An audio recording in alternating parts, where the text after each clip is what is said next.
उपासना करते रहते हैं।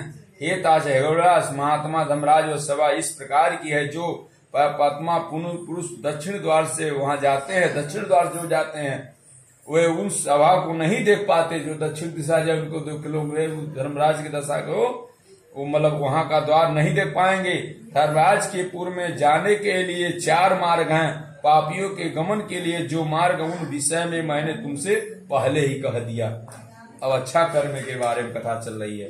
पुण्य आदि तीनों मार्गों जो धर्मराज के मंदिर में जाते हैं वे सुकृति पुण्यात्मा होते हैं। यानी 4 मार्ग भैया, पूर्व पश्चिम उत्तर दक्षिण। तो यानी हई दिशा छोड़ के जो हई दिशा में जाए उपाय ना, बाकी हई कुल उत्तर जा, दक्षिण जा, पश्चिम से या पूर्व से या उनका दर्शन मिली करने को।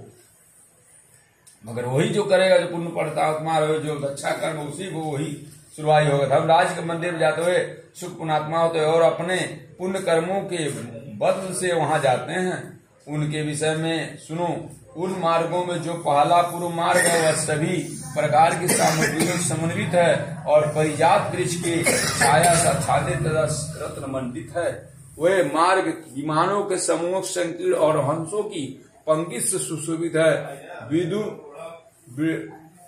विद्रुम के उद्यानों बगीचों में पर्याप्त है और अमृतमय जल से युक्त है। उस मार्ग से पुण्यात्मा ब्रह्म ऋषि, अमलांत वरात्मा, राजसी, अप्सरांगण, गंधर्व, विद्याधर, वासुकी आदि महान नाग जाते हैं।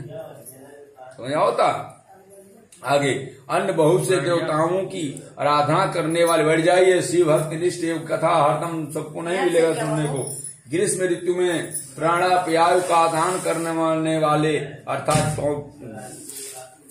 गौशाला लगाने वाले, माघ में आग सैकड़ों के लिए लकड़ी देने वाले, वर्षा ऋतु में चातुर्मास करने वाले, विरक्त संतों को दान दानादि प्रदान करते हुए विश्राम करने वाले, दुखी मनुष्य को अमृतमय वचनों से आश्वस्त करने वाले और आश्रय देने वाले होते हैं। सत्य और धर्म रहने वाले, क्रोध और लोभ से रहित, पिता माता में भक्ति रखने वाले, गुरु की शुश्रूषा में रहने वाले, भूमि दान देने वाले, गृह दान देने वाले, गोदान देने वाले, विद्या प्रदान करने वाले, उन्हीं की वहां सुनाई होगी बाबू। पुराण के वक्ता, श्रोता और पुराणों का प्राण करने वाले सभी तथा अन्य पुण्यात्मा पूर्व द्वार से धर्मराज के नगर में प्रवेश करते। पूर्व द्वार से जो अच्छा कर्म बता रहे इतने लोग पूर्व द्वार से जाएंगे। वे सभी सुशील और शुद्ध बुद्धि वाले धर्मराज की सभा में जाते हैं। धर्मराज के नगर में जाने के लिए दूसरा उत्तर मार्ग है जो सैकड़ों विशाल रथों से वह सीवी का आदि नायानों से परिपूर्ण व हरिश्चंदन के वृक्ष से शोभित है। उन मार्ग में हंस और सारस से व्याप्त है। चक्रवाक को सुशोभित और अमृतुल जल से परिपूर्ण मनोरम सरोवर है। इस मार्ग से वैदिक विद्वान अगंतों की पूजा करने वाले, दुर्गा और सूर्य के भक्त, पर्वों पर तीर्थ स्थान करने वाले, धर्म संग्राम में तथा अनशन करने वाले, मृत्यु प्राप्त करने वाले, वाराणसी में, गौशाला में, अन्य तीर्थ जल में उत्तर दिशा से आएंगे जो दुर्गा माँ भक्त होंगे।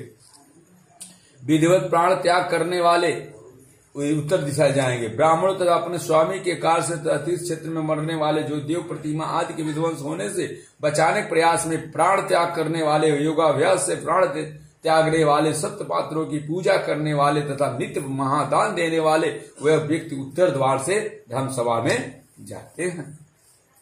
आगे भक्त गायत्री मंत्र का जाप करने वाले, दूसरों की हिंसा। उसके बाद तीसरा पश्चिम का मार्ग है, पश्चिम, जो रत्न जटित भवन सुशोभित हुआ, अमृतसर से सदा परिपूर्ण रहने वाली बावलियों से विराजित है। वह मार्ग एरावत कुल में उत्पन्न मंदोन्मत्त माथियों से तथा उच्चे श्रवा से उत्पन्न अश्वारत्नों से भरा है। इस मार्ग से आत्मतत्वता सत्य शास्त्रों के परिचिंतक भगवान विष्णु के अनन्य भक्त, गायत्री मंत्र का जप करने वाले, दूसरों की हिंसा, दूसरों को द्रव, दूसरों की निंदा से प्राणमुख रहने वाले, अपनी पत्नी में संतुष्ट रहने वाले, संत अग्निहोत्री, वेद पाठी ब्राह्मण गमन करते हैं पश्चिम दिशा से। ब्रह्मचर्य का व्रत करने वाले, वानप्रस्थ आश्रम के नियमों का पालन करने वाले, तपस्वी, संन्यास धर्म का पालन करने